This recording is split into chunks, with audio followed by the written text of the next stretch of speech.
The Majority Report with Sam Seder. It is Tuesday, April 3rd, 2018. My name is Sam Seder. This is the 5-time award-winning Majority Report. We are broadcasting live to tape steps from the industrially ravaged Gowanus Canal in the heartland of America, downtown Brooklyn, USA. Yes, ladies and gentlemen, one of our famous vacation shows. Why is it so famous, Sam? Well, I'll tell you why it's so famous. Person is always asking questions. Because when we go on vacation, the show does not. What? How do you do that? Through technology. Through digital recording technology. Right now, I'm probably somewhere having an argument with my kids about, no, you cannot watch TV. We're going out and doing something.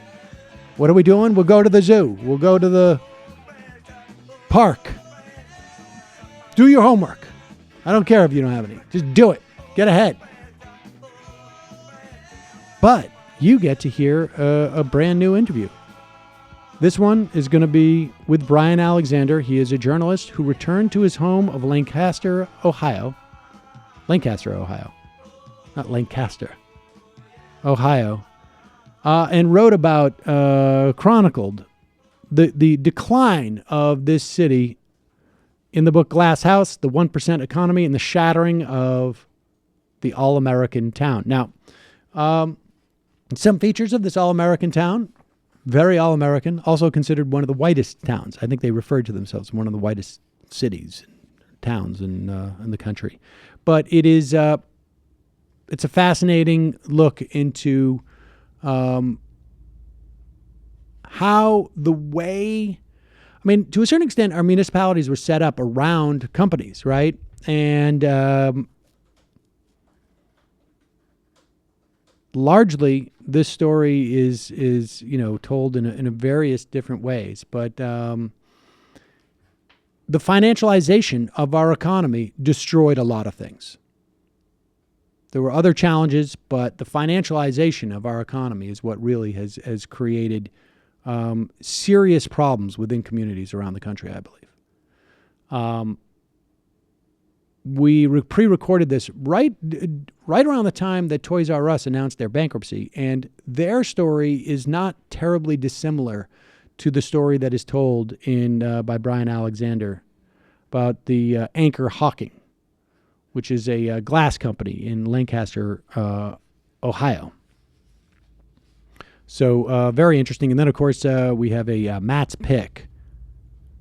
That is when you go into the deep archive. Now, what is Matt doing right now? Matt is probably, and I'm guessing, I'm not casting aspersions here. Aspersions or dispersions. Any Persians. I'm not casting any of them. Matt is sitting, probably playing a video game. Far Cry 5, probably. Far Cry 5. I mean, so I didn't even get that specific, but he's playing a video game.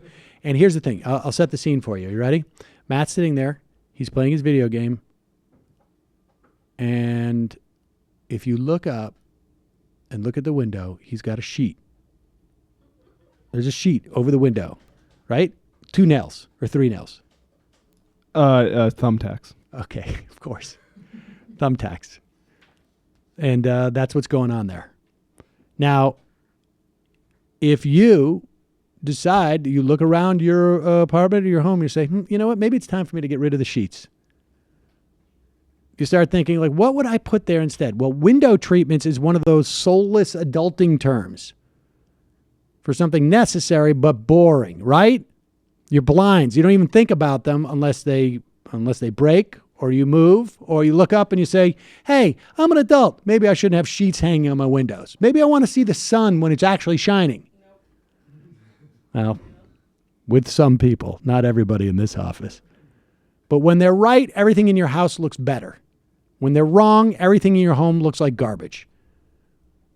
But I appreciate this. Taking the time to pick out and buy blinds sounds expensive, sounds kind of boring. Installing them can sometimes be a pain. But Blinds.com makes it really easy for you. If you don't know what you want or where to start, Blinds.com gives you a free online design consultation. You send them pictures of your house. They send you back all sorts of custom recommendations based on what other furniture, what the color in the apartment, what your style is. They'll send you free samples of what they're suggesting. So they're saying you might want to go with like a faux blind, wood blind, or you might want to go with, metal or whatever it is. They'll send you a little sample so you get a sense of what like the texture of and what it actually looks like. Every order gets free shipping. And here's the best part. If you mess up, I measured wrong. You got to measure twice, folks, but let's say you just did once. Or when you got in there, you didn't like the color or whatever it was. If you screw up, Blinds.com will remake your blinds for free. They made it super easy for you, so there's no excuse to live your life like super producer Matt Leck. Because I got news for you. That's not what makes him the super producer. That's just like one of the side. That's like one of the... It's a trade-off. You get 20% off. This is for a limited time. Everything at Blinds.com when you use the promo code MAJORITY. That's Blinds.com, promo code MAJORITY for 20% off of everything. Faux wood blinds, cellular shades, roller shades. If you don't even know what those words mean, go check it out. Matt. Blinds.com, promo code MAJORITY. Rules and restrictions apply. All right, going to take a quick break. When we come back, Brian Alexander. Oh, and don't forget, justcoffee.coop. 30% off all this month. Check it out. Get the 5-pound bags. Try all the different types of coffee you want to try. Now is the time. All right, we take a quick break. We come back. Brian Alexander, his book, The Glass House, The 1% Economy and the Shattering of an All-American Town. Back in a sec.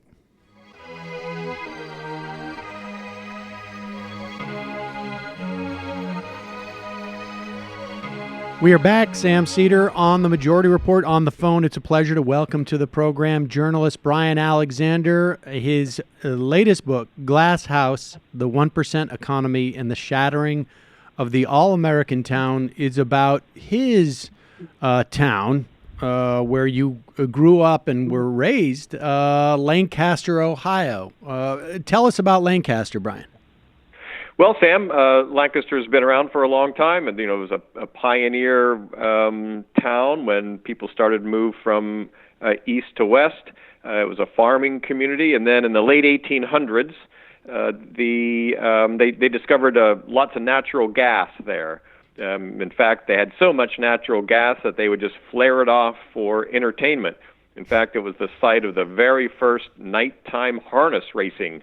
And that was illuminated by gaslight. But one of the things that all that gas did was attract the glass industry, because you needed lots of energy to heat up glass furnaces, and gas was plentiful and cheap, and so the town became a glass-making center. And the two most famous companies, one became known as Lancaster Glass Company, and at one point they made most of the television picture tubes in this country, and also headlights and taillights for cars and so on. And the other one, the much bigger one, became known as Anchor Hocking Glass Company, and that became the world's largest maker of glass tableware and the second largest maker of containers like bottles and mayonnaise jars and peanut butter jars and so on.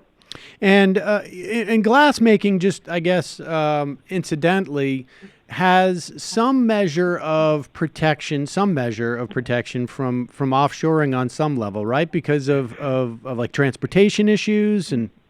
Right. It had some protection in a literal sense in the form of tariffs for a long period of time, and then after NAFTA, those tariffs were gradually phased out, so that now there's really no meaningful tariff protection. But one of the sort of de facto protections for the glass industry is the very nature of the product, which is glass. It can break, and especially if you're making things like heavy baking dishes and so on, it costs a lot because you ship by weight. And so shipping a lot of lasagna glass dishes from China, for example, costs a lot of money.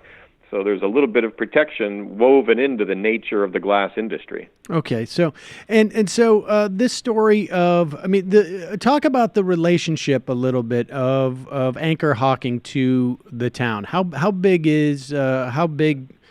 was Lancaster, Ohio, and what I guess what was the relationship between the company and the town?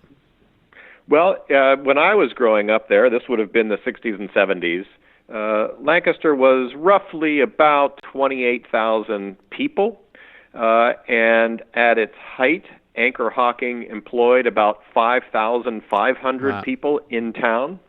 So that was essentially, roughly one of every five people who lived in the town, men, women, and children, worked at Anchor Hawking. So it also was a Fortune 500 company located in a small town, which is kind of rare. So all the executives lived there, the CEO lived there, they were involved in the town, their kids went to the public schools, the executives became civic leaders. It was a very symbiotic relationship. When the United Way was falling behind a little bit on fundraising, they just go to the executives at Anchor Hawking and they'd kick in a little bit of Anchor Hawking money. It was not strictly a company town because there were other companies there, but it was by far the largest employer in the town and the most important employer in the town. And so the town and the company were heavily woven together for really a very long time. Until Things start falling apart in the 80s. And I should say the story is, your story is obviously timely because the type of folks and the nature of this town, and this is in a county that went for Trump, something like 65 to 35%. I don't know. I may not have those numbers exactly right, but yeah, pretty close, about 60-40. And also we're recording it earlier later in March, I should say. But around that time, Toys R Us declared bankruptcy. In fact, liquidating. And in many respects, the story of Toys R Us is not terribly different ultimately than the story of Anchor Hawking. But before we get to that aspect of it, so what happens? When is the first sort of incident of many that begin to undercut both the relationship between the town and Anchor Hawking and just sort of, I guess, the relationship between all the stability of the company itself? Well, that you are correct. That was in the very early 1980s. That started really with the Reagan administration and the economist Milton Friedman and his concept of an utterly free market. Friedman argued that business really had almost no social responsibility. Its only responsibility was to shareholders, and that was to increase the value of their shares. That was not the way Anchor Hawking really was operated. Obviously, it wanted to make a profit, and it made a profit. And believe me, they were hard-nosed businessmen, those guys. But they also realized they all lived there, and so, as I said, they were woven into the fabric of the town. But with this new philosophy, the great exemplar of that was a guy named Carl Icahn, who we've all become familiar with. He's one of Trump's advisors. Carl Icahn did what in the 1980s was known as greenmail. He would buy up shares of the stock in a company and agitate for board seats and say he was going to make all sorts of trouble. He didn't say trouble, he would say reform, but companies saw it as trouble. But then he said, oh, by the way, if you're willing to buy my shares at a profit to me, I might go away. So he was essentially green-mailing these companies. Anchor Hawking was not the only one, but it was an early one. And that really started the downhill slide of Anchor Hawking because it led to a number of decisions within the company, and also it put the company in play. These finance guys like to say, well, this company is in play, which means now it can be a target for other people. Now, I do have to make one thing clear. The business itself, the leaders of Anchor Hawking, they did make their own kinds of mistakes, but they would have been able to recover for that had it not been for some of this financial manipulation that started in the 1980s. First off, I don't understand why. Well, I do understand why, but I mean, the idea of calling it green mailing, which is not your term, is it's fascinating to me because it's blackmail. And yes, of course it is. Yeah. And blackmail is also often for money. Like I don't like where I mean, this is indicative of, I think, how some of these activities are whitewashed. I mean, just as an aside, I mean, it's obviously, but it's just fascinating to me that I'm not sure which part of this makes it green. In most blackmail stories, right? It's like I'm going to do something that's going to hurt you unless you give me money. But all right, leaving that aside for a moment. So they pay off Carl Icahn $3 million, which $3 million it went a lot longer, further, I guess, back in that day. Icahn is now worth billions. But what was it? And I mean, what was it about the fact that it was the Reagan era? Was there any policies that made this easier to do, or was it simply that the culture had changed? It was both. The culture changed, and there were policies that made it easier to do. So, for example, Reagan's own economics people were saying that maneuvers like the one that Carl Icahn played could actually be healthful. It could benefit the economy, because some of these companies had become hidebound and a little stodgy, and they needed to be shaken up, and so on and so forth. So they essentially took off the reins of these, what I call pirate capitalists, and allowed them a lot more leeway. For example, one of the things that happened during the Reagan administration was that it was made legal for the company to buy back its own shares. Right. That used to be against the law because that was regarded as insider trading, market manipulation, and so on. And when companies were allowed to start buying back their own shares under the Reagan administration, not coincidentally, CEO compensation began to be more in the form of shares in the company. And so now the CEO has an incentive to, instead of investing in new machines and employees and research and development, to start buying back shares of the stock in order to raise the price of the stock and therefore raise his compensation. There were half a dozen or so of these sorts of policies where it became less about making the product and more about engineering money and how to get money out of a company. And we should say, too, that that same CEO, as well as the members of the board of directors, they know that those stock benefits are taxed at a substantially lower rate than the salary that he would have been making, or she would have, in some rare instances, I guess, particularly at that time. So we have these so-called reforms that unleash the disruptive and creative destruction of the free market. So Icahn comes in, and by getting paid out $3 million, puts this company on private equity's radar. Is that basically it?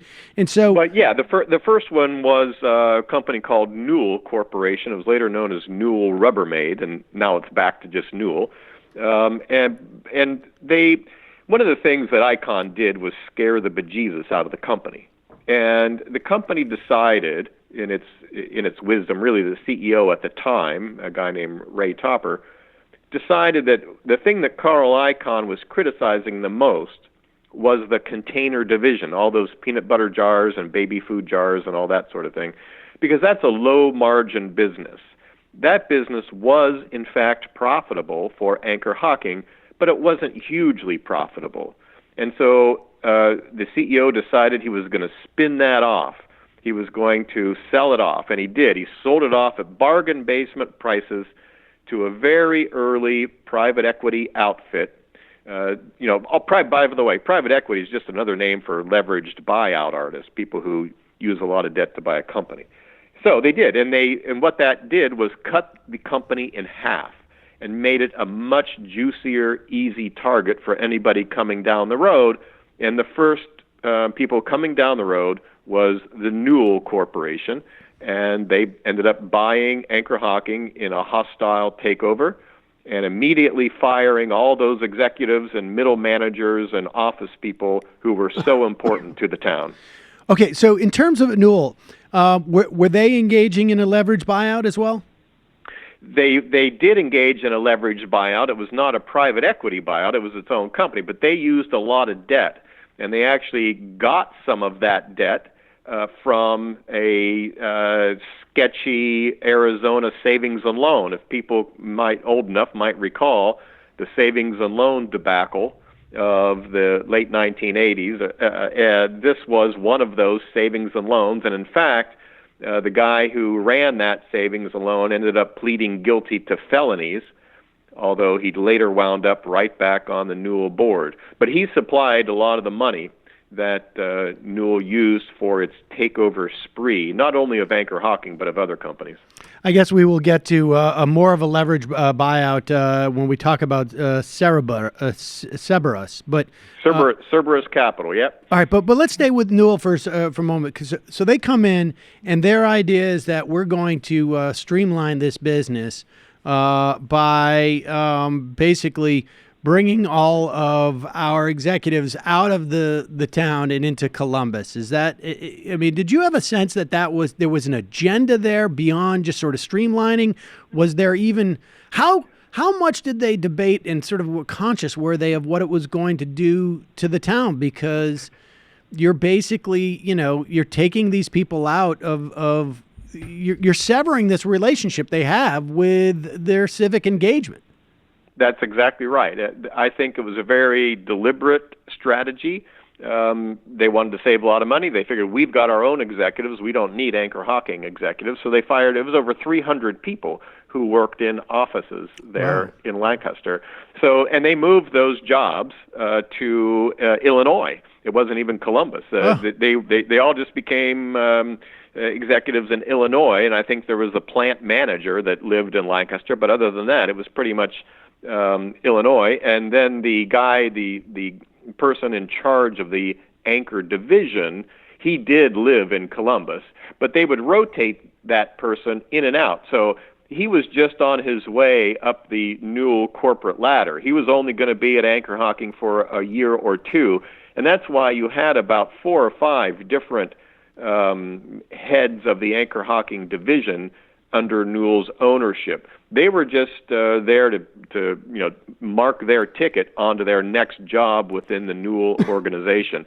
They did not want to have anything to do with Lancaster, and in fact, it is the strong belief to this day among people in Lancaster that it was a Newell company policy to not live in the town because they did not want to be hit up for contributions to United Way or the music festival or any of the other things that go on there. They didn't want to have any part of that. I mean, did you come across any evidence? Because on one hand, like the best case scenario is, right, like we just want to, we just don't care. We absolutely have we just don't care about having that type of relationship with the town, and we can find a little bit more efficiency and perhaps more control over our middle management and our top level management if we bring them, closer to us. And then the flip side of that is also like, the worst case scenario is like, not only do we not care, but we know that if they live amongst the natives, they may become sympathetic to them in some fashion and won't make the hard, cold, calculated decisions supposedly that we perceive they must make. Right. I could not find any written evidence. I could not get any former executive who recalled an actual order that they could not live there. But as I say, you cannot shake that belief to this day among people in Lancaster that was the policy. And whether or not it was the official policy, the fact was nobody did live there. Right. I mean, you're not doing yourself any favors to be part of a corporate organization, and you never see these people socially because you're not living in the same place they are, I would imagine. Right. And so Newell, what's happening once this happens to Lancaster? Like, where are we on the timeline, and do we start to see evidence of a breakdown in the civic function of the town? Yes, you do. So we're now looking at the late 1980s in through the 1990s, and it takes time for these sort of corrosive effects to start to happen. It doesn't all fall apart at once, but you've now, as one person told me, you've ripped the heart out of the civic life of the town by firing these 330-something people from the offices. A lot of those executives have to move away for other jobs. Some of them did manage to retire and stay in the town and stay active and so on. So there was at least some transitional bridge there. But gradually, as time went on, things broke down a little bit further, a little bit further, a little bit further. And before you know it, you had some serious problems. For example, methamphetamine became a more serious problem. This was, of course, before the current heroin issue. There became more corruption in city government. Some city officials wound up being investigated and later convicted for crimes. There was a sheriff who went to state prison. The bottom line of all this is people began to lose faith. The structure of the community, the structure of their economic lives began to fray. And they began to think, what did I do wrong? What did this town do wrong? And in fact, it didn't do anything wrong. It obeyed all the rules, and yet it still began to suffer. And people began to say to themselves, well, screw that. Why am I going to bother obeying all the rules? I'm upholding my end of the social contract. Somebody somewhere is not upholding their end, so what's the point in me doing it? And so as time went on, as kids watched their parents lose their jobs, they became disillusioned. And now we are about a generation and a half into this, and you're really harvesting the fruits of some of this erosion. All right. And so before we move sort of forward on the timeline of the sort of the corporate takeovers and whatnot, I should just say that, you tell this story through a series of characters who, give their perspective on the changing aspects of the town. One of them is a police officer in charge of the major crime units, a guy named Eric Brown. I mean, just take a moment just to tell us a little bit about him and how he perceived this. But also, were there other factors that were going on in the late 80s to do this? Or, I would imagine it's hard to overstate the implications of 1 out of every 5 people, never mind like working age, right? I would imagine it was closer to like 1 out of 4 or 1 out of 3 working age people were affiliated with this company. Because I imagine too, if you, like I have a diner, half my clientele, if I have a bar, half my clientele works at this place. If they're not doing well, I'm not doing well. So, from the perspective of a guy like Eric Brown or from others, how conscious were they of what was going on? Oh, very. Well, they weren't fully conscious of the boardroom stuff, but they were very conscious of what was beginning to happen to their town. And so, for example, there used to be a mold works in Lancaster called Stuck Mold, and they made molds for a variety of companies, but a lot of the lion's share of their business was with Anchor Hocking. So when Anchor Hocking begins to cut back and when Newell takes over and they begin to outsource some of their glass mold making to other places, Stuck Mold Works begins to suffer. And there's a couple of hundred other guys who are beginning to lose their jobs. And you have this follow-on effect because you have essentially pulled the linchpin of the local economy. And so a guy like Eric Brown, for example, is a great guy. He's roughly my age. We grew up somewhat around the same time period. Local football star, knows everybody in town, becomes a police officer, and loves the place. He loves the town. And to this day, many people in Lancaster really, truly love their town. It's really heartening to see the town love there. And he witnesses this firsthand because he's a cop. And he sees that more and more people are beginning to have more and more problems. There are family problems, drug problems, alcohol problems, this sort of just general decay of the web of the community. And he has to deal with that. And it breaks his heart. It breaks his heart to see that. You talk about this guy, Joe Piccolo, who sees what happens sort of, I guess, with the absence of that management class with money to support, sort of, I guess, culture on some level. Yeah, no, I have to say, it is amazing, despite all that Lancaster has been through, the people in that town, anybody who has any money at all, they really do try to support the annual summer music and arts festival and so on. That is really part of the town pride, along with the county fair, which still is the best county fair in the state of Ohio, if I may say so. And so there still is some of that. But Piccolo, he is the director, the newly hired director of the Music and Art Festival in the summer. He comes from Northern Ohio, and he had worked at the Aspen Music Festival in Aspen, Colorado. He comes in as the outsider, and so it was very interesting to see the town through his eyes and what was expected of him, because people began to think, we're losing our manufacturing, we've lost all these jobs, things are not looking good. The recession of 2008 really struck this town and 200 other towns like it very hard. And so they begin to look to events like the Music and Art Festival as a kind of town salvation, and that makes him extremely nervous. And so it's very interesting to watch him have to navigate a town where everybody knows everybody, and he's the outsider trying to make some change in something that everybody takes so much pride in. And he sees that there are issues and problems in the town, and there is necessity for change in the town, and that makes the people in the town nervous. So now you've got a little bit of friction there. And before we get to Sarah, but where does Sam Solomon, one of the CEOs, where does he come in?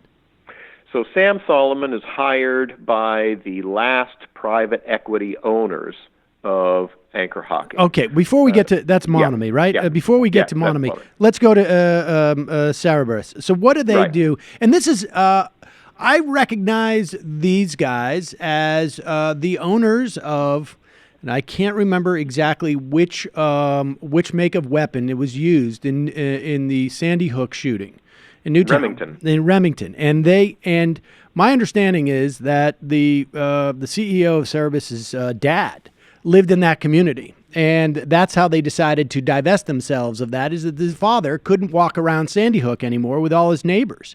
Well, they still own it. Oh, though, they do. All right. They said they were going to divest, and then they realized they may not get enough money for it. So to this day, they still own it. And those AR-15s and so on that are still used in these shootings, that's still part of Cerberus. And a guy named Steve Feinberg is the founder of Cerberus. He's another key Trump advisor. He was briefly considered as to become the head of the CIA, believe it or not.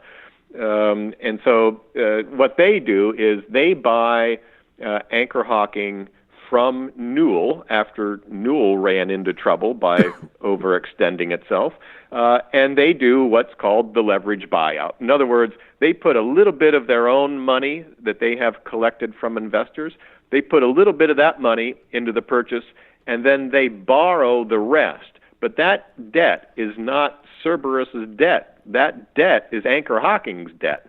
It's a wonderful magic trick and a great way to make money is you pile debt onto a company. It's a miracle of private equity. And anyway, they saddle. Well, I want to stay on this because this is amazing, I think. I mean, I don't think enough people sort of understand this. And this is what did in Toys R Us, is my understanding, too. Yes, So I'm going to buy, let's just do it. I'm going to buy a house. and the house cost $500,000. I put down $100,000 in cash, and then I borrow $400,000, but I don't borrow it. I put it on the bill of the house. And so the house, separate from me, is carrying this debt. But I have parties at the house and I make money off it. Or I start renting out parts of the house and I make money off it. I don't have to pay off the debt because it's the house's responsibility to pay the debt. And soon the debt service on this becomes huge. It's not my liability. It's the house's liability. And then all of a sudden, at one point, the house goes under. It's Chapter 11. They'll sell off stuff, but I'm still getting paid because I'm managing the Airbnb that I'm doing out there, and I'm collecting money at the door for the parties. That's basically what's going on here. That's exactly right. My favorite private equity maneuver is called the dividend recap. So the private equity owner will say, Anchor Hocking seems to need a little more capital, and so we're going to borrow another $100 million on behalf of the company. Again, that's the company's debt. But we are going to pay ourselves a dividend. So we'll borrow $100 million, but we will keep $30 million of that as our dividend. And $70 million of that newly borrowed money will go to the company. And in the case of Anchor Hocking, that was done a couple of different times. So this debt keeps increasing. And not only that, but these private equity companies, this happened with Toys R Us. There's another retail chain, Claire's, that just declared bankruptcy today or the day before. And they pay all these management fees. So because I'm the private equity owner, I'm a business genius. And so you need to pay me a lot of money in order to give you advice. And so these companies have to sign these contracts that says, we're going to pay you $250,000 every quarter for your excellent business advice. And that's another way that they make money on the back of these companies that they actually supposedly have bought. Was there any sort of statutory changes that allowed this, or was it just that one day somebody realized, like, hey, I can pretend we're separate entities. I can make that entity do what I want it to do, but I can still pretend that we're separate entities. So it's basically like I'm just paying myself with borrowed money, and I have no obligation. I borrowed the money, but it's not really me. And I'm paying myself, but I have no obligation to repay the money because it wasn't really me that borrowed it. I mean, was there any structure in corporations that allowed for this? Or was it just like some guys on Wall Street were like, I have this great idea? Some of it is tax law, and the most famous example is called carried interest. And so instead of these guys at a private equity company saying, we made $100 million on this deal, and so that's our salary, and we get taxed at the rate of a salary, that is considered carried interest. And that is taxed at a 29.3 or something like that tax rate, the carried interest tax rate, which is far lower than they would have to be paying otherwise. And so the tax laws actually incentivize people to do this kind of behavior because they pay a lot lower taxes. So we are incentivizing destruction. Wonderful. So after Cerberus, what happens with Cerberus? They tell us what happens to Anchor Hocking at that point. Is they have all this debt? Cerberus smashed Anchor Hocking together with two other former Newell companies, and they have all this debt, and within 2 years, they're in bankruptcy court. So they declare bankruptcy. And the whole, we could go on for hours about the intricacies of, in my view, the scam of bankruptcy law. And they managed to foist the pension off onto the Pension Benefit Guarantee Corporation, which is another trick that private equity employers often do. But to make a long story short, they have an auction of the remaining bits of the company, and another private equity outfit called Monomoy Capital Management buys Anchor Hocking from out of the bankruptcy. And they paid, if I recall correctly, about $70 million for it. And so Monomoy is now running the company, and this is where Sam Solomon comes in. And what's his perspective? Sam wants to save the company. He has his own sort of personal ambitions, which is that he feels that he can really create and run and manage a much bigger company than Anchor Hocking now is due to the depredations of past years, but that it can get back to that point, and he wants to be the guy to bring it back. He has a financial incentive to do this, obviously, because he'll get paid more and he might even get a piece of the company, but he really does seem to want to believe that he can bring this company back. He likes the company. He likes old school businesses like a glass manufacturer. He believes that the company is not really a $70 million company, that if it's managed correctly, it can be a $300 million company, and in relatively short order. And so that's his goal when he comes in. And what are the obstacles that he finds to that? Well, this debt is really handcuffing him. At our very first meeting, he pointed out the debt issue, and that if it kept going the way it was, they were going to wind up in bankruptcy, and he was going to try to be preventing that. One of the things that all this debt does is prevents you from maintaining the facilities, and so he had a real problem with maintenance and just running the place. And was this debt not discharged during the bankruptcy? During the first bankruptcy, during the Cerberus bankruptcy, the debt was discharged. But remember, Monomoy had to borrow money in order to buy the company. And so that company Anchor Hocking now has new debt, which is the leverage that Monomoy used. And they also began to incur more debt as time went on. So, for example, one of the things that Monomoy did, and it's another play out of the private equity playbook, they did what's called a sale leaseback.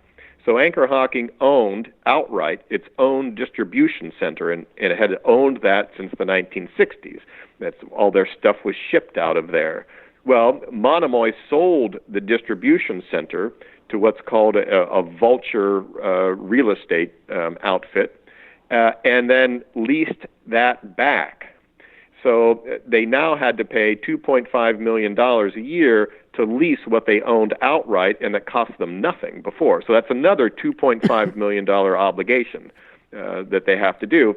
And exactly how the 20-something million dollars for the sale of the distribution center was distributed remains a little bit fuzzy. We don't know how much Monomoy got of that, if they got any of it or not. But in any event, Anchor Hocking now has to pay $2.5 million it never had to pay before. So wait a second. So Monomoy sells off the distributor, the distribution center. Then they turn back and they rent it. So that $20 million, theoretically, I mean, this is, I think, the thing that people need to understand is that, like, there's Monomoy, and then there's the CEOs of that company, or the CEO of that company, and the board of directors and the C-suite, who are basically running their own little cottage industry, and almost like that's their day job, and their other gig is running Monomoy, and one hand pays the other. It's just that one is not their hand; one is actually just the corporation. I mean, that's sort of what's going on, isn't it? Yes, in my opinion, there's inherent conflict of interest because, Monomoy has a portfolio, like any private equity company, they have a portfolio of companies that they are responsible for. Anchor Hocking was not the only company that they purchased out of this particular fund. They had 5 or 6, if I recall correctly, other companies, and they are also sitting on the boards of those companies. So, and they have hired Sam to be the CEO and the day-to-day manager, but Monomoy controls the board, and they control Sam. Right. And so Sam's agenda is not necessarily the same as Monomoy, because Monomoy is really just a handful of guys who are like, what's the most amount of money I can put in my pocket in as short a time as possible?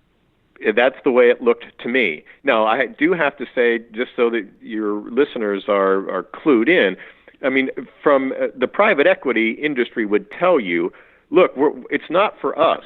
we're doing this for our investors. So, for example, the California Public Employees Retirement System or the Ohio Teachers Pension Fund, they give some of their money to these private equity outfits in hopes of making a return. So the private equity guys will say, look, we're helping to fund the retirement of hardworking Americans. That's the rationale for some of this. It doesn't go, all of the money does not just go directly into the pocket of the 3 or 4 people who run the private equity outfit. They have to pay off their investors, and they argue that they provide much higher returns to these pension funds and so on than would, say, the stock market. As a matter of fact, new research has shown that they pay less than if you just put some of that money into an S&P 500 index fund or something like that. Right. So, and I should tell people that, it's not like these pension funds are coming and saying like, well, I'm going to suss out a hedge fund to do that. It's their barrage. Like if you run a pension fund, it's like being a doctor, with the pharmaceutical companies coming to get you to sell their drugs, essentially. All right, so Monomy happens, then they can't get anywhere, or I should say Sam Solomon, who actually wants to build a company, can't get anywhere because of the massive amount of debt. And then finally, where do we land? Well, there's a shutdown. They shut the whole place down, and then they sort of restarted after Monomoy kicks back about another $20 million to bridge some loan covenants. But then ultimately it ends up right back in bankruptcy. And to this day, Anchor Hawking, which is also, let me backtrack. It ends up in bankruptcy, and the former creditors, which are big financial institutions like Nationwide Insurance and Voya, the little orange rabbit and dollar bills you see on the commercials, Western Asset Management, these sort of behind-the-scenes finance companies, they own the company now.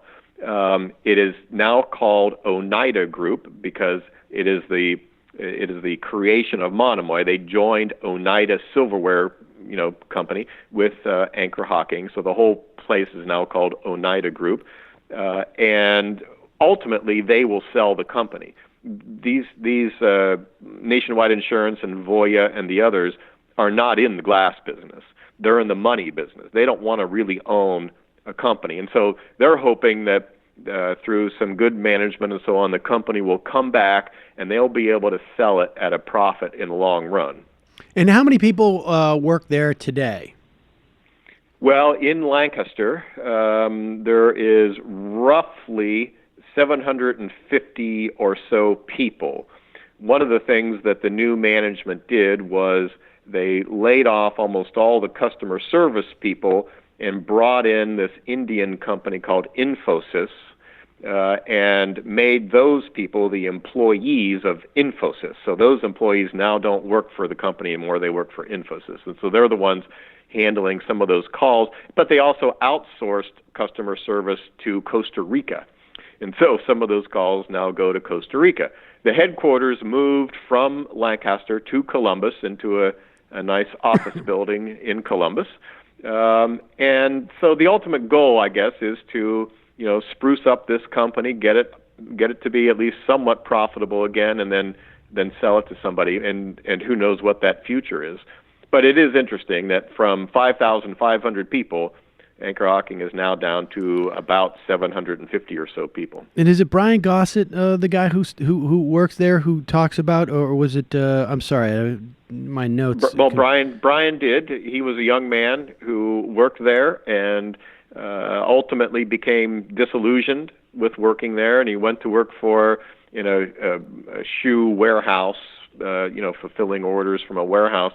I saw Brian just about 10 days ago when I was back in Lancaster, and he now works for a box company making boxes, making cardboard boxes, and he actually likes that a lot, and he's getting paid a bit more money and has good benefits. So he's there's a happy ending there for Brian. And we should say, though, those folks who are still working at the glass factory, wages have gone way down. There's no matching contributions to 401k plans. Well, there is a new, since the book came out, there is a new contract, and they got a very minor raise. And I don't know where the 401k stands now. As of the time of the end of the book, there was no 401k contribution, no pension contribution, and so on. The one development I can say is they did, in fact, get a little bit of a raise with their new contract. And I think part of that was to buy labor peace in order to make the company a little more attractive to a potential buyer. All right. So lastly, let's also just, and I was remiss in not mentioning this because I wonder how much, and I only ask you this in terms of like when we look at Trump. Lancaster was at least referred to itself as like the whitest town in America. There was a very strong presence of KKK in the 20s, you tell us. How much of Donald Trump's appeal was like, he was the one who was talking to these people. Obviously, like Carl Icahn and Feinberg are his good buddies, but an average person on the street wouldn't know that necessarily. But even if they did, he was the one who's saying, "You're living in a hellhole, and I'm going to make it better, or I'm going to bring back American jobs," or whether you could believe him or not, he was at least articulating, I get that it's a mess there. How much, though, was like his appeals? I mean, are we looking at like his appeals to racism as something that was just not a problem for people because of maybe that history? I mean, there was sort of like this latent quality of racism where, those type of appeals are not disqualifying. What's the relationship between those two things? I've been trying to figure that out since November. It is a real morass, to be honest. There is certainly racism in the town. There's no doubt about that. It is not all pervasive. There are people who are not at all racist in the town, and in some ways, the town is really coming around a little bit regarding things like race and homophobia and so on. But there is an element in the town, unquestionably, that has a racist philosophy and a racist outlook. The best I can manage right now is that, aside from racism and economic insecurity and all the other things, there is just a great sort of disillusionment and a feeling of resentment. And people are looking for how they should direct that resentment. And so it gets directed toward outsiders and outside. If you've got a black face, you're automatically an outsider. It's directed toward anybody who they don't know. Somebody reached into their town and created a variety of social and civic problems.